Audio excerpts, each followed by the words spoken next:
Assalamualaikum warahmatullahi wabarakatuh. Nama saya Refli Muhammad Fazri dengan nomor induk siswa 150 150 4144. Di sini saya akan membacakan buku tentang perbankan. Sebelum kita memulai cerita, alangkah baiknya kita membaca bismillah dahulu kala. Bismillahirrahmanirrahim. Di sini saya akan menjelaskan bab 1, berisi tentang latar belakang teori-teori yang terkait dengan perbankan. Dimulai dengan teori tentang bank sebagai pelaksana intermediasi keuangan. Peran penting bank dalam sistem keuangan, teori tentang suku bunga yang merupakan esensi dari bisnis bank, serta kelembagaan dari institusi perbankan. Bank adalah salah satu lembaga keuangan yang berperan penting dalam perekonomian di sebuah negara termasuk Indonesia.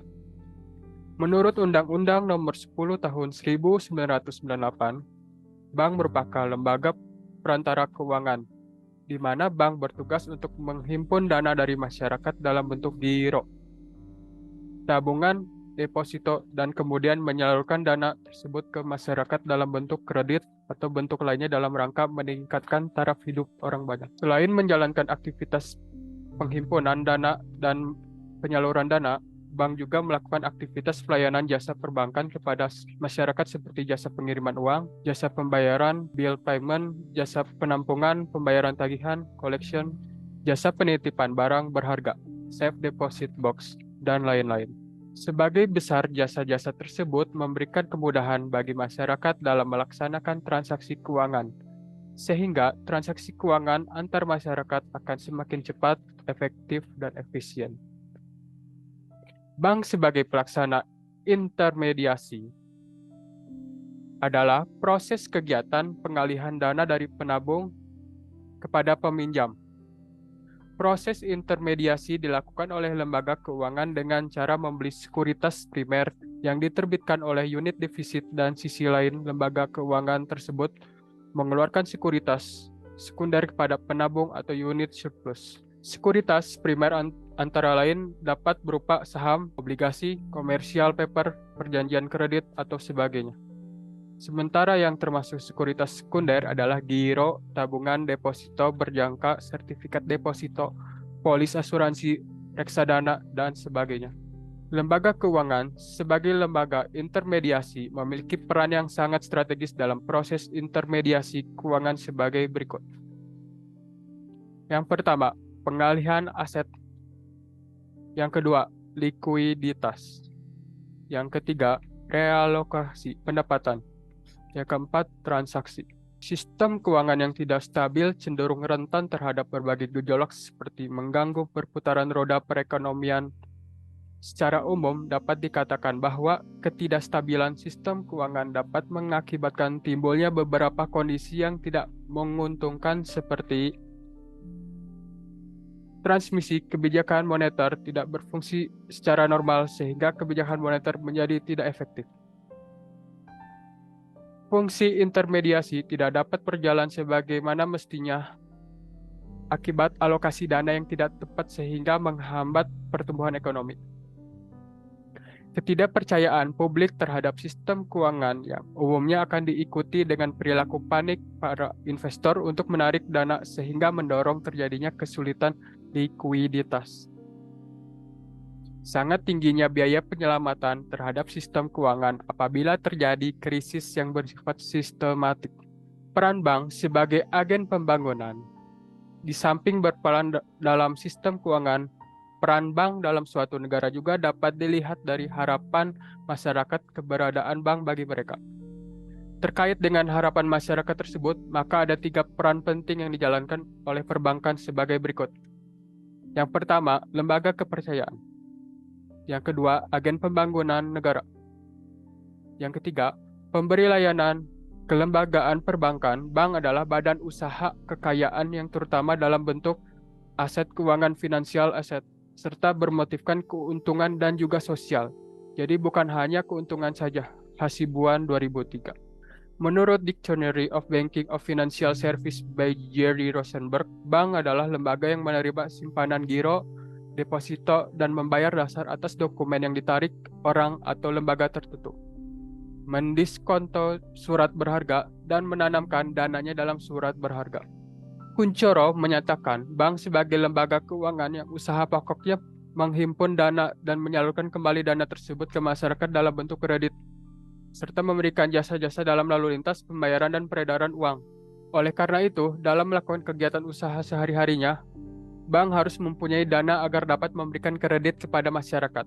Dana tersebut dapat diperoleh dari pemilik bank, pemegang saham, pemerintah Bank Indonesia, pihak-pihak di luar negeri, maupun masyarakat dalam negeri. Ketika suku bunga tinggi, orang biasanya akan lebih suka menyimpan uang mereka di bank, karena ia akan mendapat bunga yang tinggi. Sebaliknya, jika suatu bunga rendah, masyarakat cenderung tidak tertarik lagi untuk menyimpan uangnya di bank, dan akan menarik dana mereka yang ada di bank untuk mendapatkan alternatif investasi yang lebih menarik. Berikut dijelaskan dasar-dasar pemikiran yang membantu kita memahami suku bunga, jenis suku bunga, dan proses pembentukan suku bunga sebagai berikut. Suku bunga adalah biaya pinjaman yang dibayar atas penyewaan dana. Miskin 2007. Suku bunga merupakan sebuah harga sebagaimana harga lainnya, maka tingkat suku bunga ditentukan oleh kekuatan permintaan dan penawaran. Kern dan Gottman 1992. Edmeiser mengembangkan 3 istilah yang berkaitan dengan suku bunga, yaitu pertama, state rate adalah mendasarkan tingkat pada jangka waktu kontrak. Yang kedua, annual present rate adalah menyesuaikan jangka waktu kontrak untuk menghitung ekuivalen tingkat bunga. Yang ketiga, ada yield, membuat penyesuaian yang diperlukan untuk menghitung tingkat bunga real dengan satu standar yang ditentukan secara jelas. Dalam pasar keuangan juga dikenal berbagai macam-macam yang disediakan para debitur kepada para kreditur untuk melakukan investasi. Tipe bunga sangat bervariasi dari suatu pasar ke pasar lainnya. Secara umum dikenal 5 macam bunga. Yang pertama, bunga kupon. Adalah tingkat bunga yang dijanjikan oleh penerbit sekuritas sesuai kontrak. Penerbit kontrak atau debitur menyetujui untuk melakukan pertukaran obligasi atau sekuritas lainnya. Yang kedua, ada bunga sederhana. Bunga sederhana digunakan untuk membebankan kepada debitur terhadap bunga pinjaman atau obligasi selama jangka waktu pinjaman. Jumlah pembayaran bunga akan menurun apabila sebagai pinjaman dilunasi. End on rate of interest adalah di mana bunga dihitung dari seluruh pokok pinjaman ditambah bunga pinjaman dibagi jumlah angsuran. Yang keempat, metode diskon. Metode ini ditentukan sebelum pinjaman dikeluarkan, kemudian bunga dikurangkan dari jumlah pokok pinjaman. Selanjutnya selisih diberikan kepada debitur. Yang kelima, coupon interest. Pada metode pokok pinjaman ini akan meningkat menjadi jumlah pokok pinjaman ditambah besarnya bunga. Jadi bunga yang dibebankan periode tersebut akan menambah jumlah pokok untuk perhitungan jumlah bunga periode selanjutnya. Jenis bunga berdasarkan metode pembayarannya adalah sebagai berikut. Yang pertama, flat rate. Jumlah bunga yang dibebankan setiap bulan adalah tetap dan dihitung dari jumlah pokok awal pinjamannya. Yang kedua, sliding rate. Membebankan bunga setiap bulan dihitung dari sisa pinjamannya sehingga jumlah bunga yang dibayar nasabah setiap bulannya menurun seiring dengan turunnya pokok pinjaman. Yang ketiga, annuity rate. Suku bunga ini termasuk kategori bunga efektif, di mana besar bunga yang dibebankan pada setiap angsuran kredit bulanan dihitung secara sistematis sehingga total angsuran bulan dinilainya selalu sama dan beban bunga dihitung dari sisa pinjaman setiap bulannya. Yang keempat, floating rate. Membebankan besar kecilnya bunga kredit dikaitkan dengan bunga yang berlaku di pasar sehingga bunga yang dibayarkan setiap bulannya sangat tergantung dari suku bunga pasar pada bulan tersebut.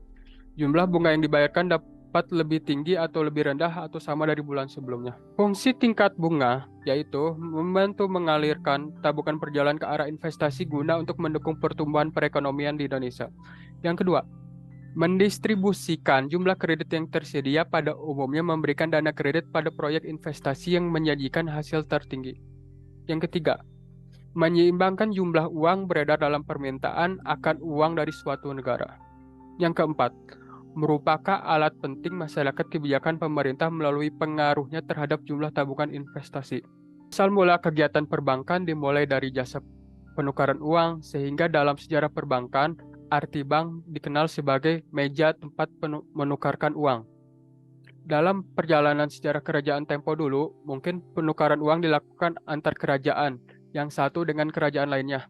Sejarah dari internasional Spanyol. Seiring dengan perkembangannya perdagangan dunia, maka perkembangan perbankan pun semakin pesat karena perkembangan dunia perbankan tidak terlepas dari perkembangan perdagangan. Perkembangan perdagangan semula hanya di daratan Eropa, akhirnya menyebar ke Asia Barat. Bank-bank yang sudah terkenal pada saat itu di benua Eropa adalah Bank Valencia tahun 1171. Kemudian menyusul Bank of Genoa dan Bank of Barcelona tahun 1320. Sebaliknya perkembangan perbankan di daratan Inggris baru dimulai pada abad ke-16.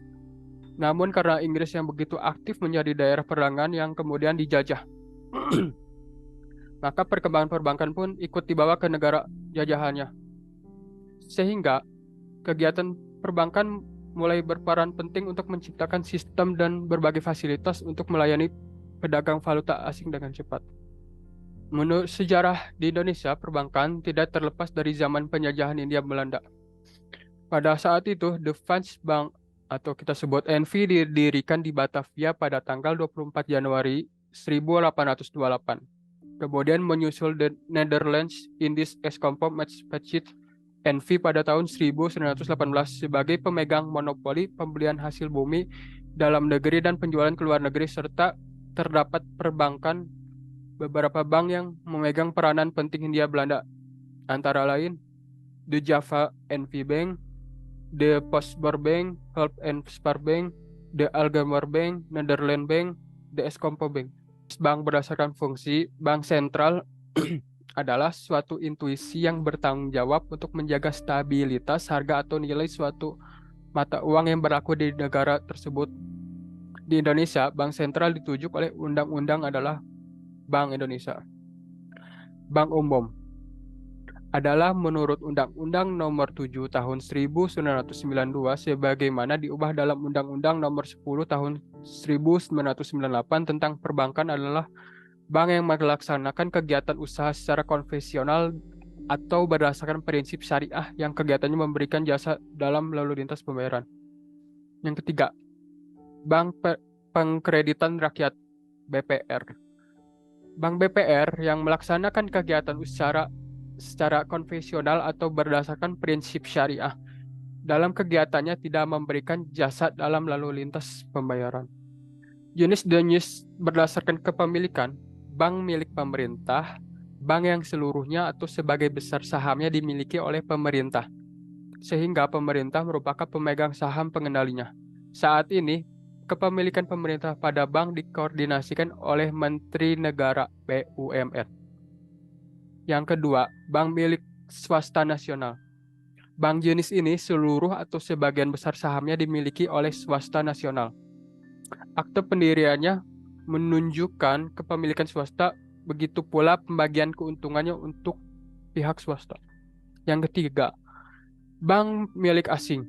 Bank asing adalah bank yang sebagaimana atau seluruh kepemilikannya sahamnya dikuasai oleh pihak asing, di mana pihak asing tersebut menjadi pengendali atas bank tersebut. Jenis-jenis bank berdasarkan kegiatan operasional. Yang pertama, bank konvensional adalah bank yang dalam operasionalnya menerapkan metode bunga. Yang kedua, bank syariah. Mulai berada di Indonesia pada tahun 1990-an. Pemrekarsa pendirian Bank Syariah Indonesia adalah Majelis Ulama Indonesia MUI pada tanggal 18 sampai 20 Agustus 1990. Bank Syariah adalah yang beroperasi dengan prinsip dan ketentuan syariah Islam, khususnya yang menyangkut tata cara bermuamalah secara Islam. Layanan perbankan digital atau kita sebut M-Banking adalah layanan perbankan atau mengedepankan sistem elektronik dan sering disebut sebagai e-banking. Namun, e-banking sering dikaitkan dengan istilah internet banking di mana nasabah dapat melakukan transaksi pembayaran dan transaksi lainnya melalui internet dengan website milik bank yang dilengkapi sistem keamanan. Bab 4. Fungsi bank di Indonesia. Yang pertama, menghimpun dana simpanan masyarakat. Yang kedua, sebagai penyalur dana atau pemberi kredit. Yang ketiga, mendukung kelancaran mekanisme pembayaran. Yang keempat, mendukung kelancaran transaksi internasional. Yang kelima, menyimpan barang-barang berharga. Yang keenam, pemberian jasa-jasa lainnya. Dan yang terakhir ketujuh, dalam menciptakan uang. Bab 5. Jenis produk dan jasa perbankan. Yang pertama, giro. Rekening giro atau current account adalah suatu produk perbankan berupa simpanan dari nasabah perorangan maupun badan usaha dalam rupiah maupun mata uang asing. Penarikannya dapat dilakukan kapan saja selama jam kerja. Dapat menggunakan warkat, cek, dilihat giro. Yang kedua, tabungan. Merupakan simpanan pada bank yang menarikannya sesuai dengan persyaratan yang ditetapkan oleh bank. Penarikan tabungan dilakukan menggunakan buku tabungan, slip penarikan, kwitansi, atau kartu anjungan tunai mandiri, atau kita sebut ATM. Yang ketiga, deposito. Merupakan simpanan yang memiliki jangka waktu jatuh tempo, penarikannya pun dilakukan sesuai jangka waktu tersebut. Namun saat ini sudah ada bank yang memberikan fasilitas deposito yang penarikannya dapat dilakukan setiap saat. Produk-produk pinjaman perbankan dibuat untuk memenuhi tujuan yang berbeda berdasarkan motif dari si peminjam. Pada dasarnya ada 3 macam produk kredit, yaitu yang pertama kredit usaha, yang kedua kredit konsumsi, yang ketiga kredit multiguna. Bab 6. Pengaturan perbankan. BPR adalah bank yang melaksanakan kegiatan usaha secara konvensional. Dalam kegiatannya tidak memberikan jasa dalam lalu lintas pembayaran, dan kegiatannya terutama ditujukan untuk melayani usaha-usaha kecil dan masyarakat di daerah pedesaan. Bank umum konvensional (BUK) merupakan bank yang menjalankan aktivitas secara konvensional yang mengacu pada kesepakatan nasional maupun internasional, serta berlandaskan hukum formil negara. Bab 7. Pengawasan perbankan. Tujuan pengawasan bank diarahkan untuk mengoptimalkan fungsi perbankan di Indonesia sebagai 1. Lembaga kepercayaan masyarakat dalam kaitannya sebagai lembaga penghimpunan dan penyaluran dana. Yang kedua, lembaga yang ikut berperan dalam membantu pertumbuhan ekonomi serta pemerataan agar terciptanya sistem perbankan yang sehat, baik sistem perbankan secara menyeluruh maupun individual, dan mampu memelihara kepentingan masyarakat dengan baik, berkembang secara wajar, dan bermanfaat bagi perekonomian nasional. Bab 8. Profesi di Indonesia di perbankan. Jenis-jenis profesi di perbankan di Indonesia secara umum, pembagiannya deskripsi kerja di perbankan sebagai menjadi beberapa bagian, yaitu pertama, bagian pelayanan, ada teller, customer service. Yang kedua, account officer atau marketing, ada founding officer, ada lending officer. Yang ketiga, ada operasional, di dalamnya ada financial support, collection, debt recovery officer, clearing officer. Yang keempat, ada support, di dalamnya ada legal analysis dan operasional. Sekian buku yang saya dapat sampaikan. Assalamualaikum warahmatullahi wabarakatuh.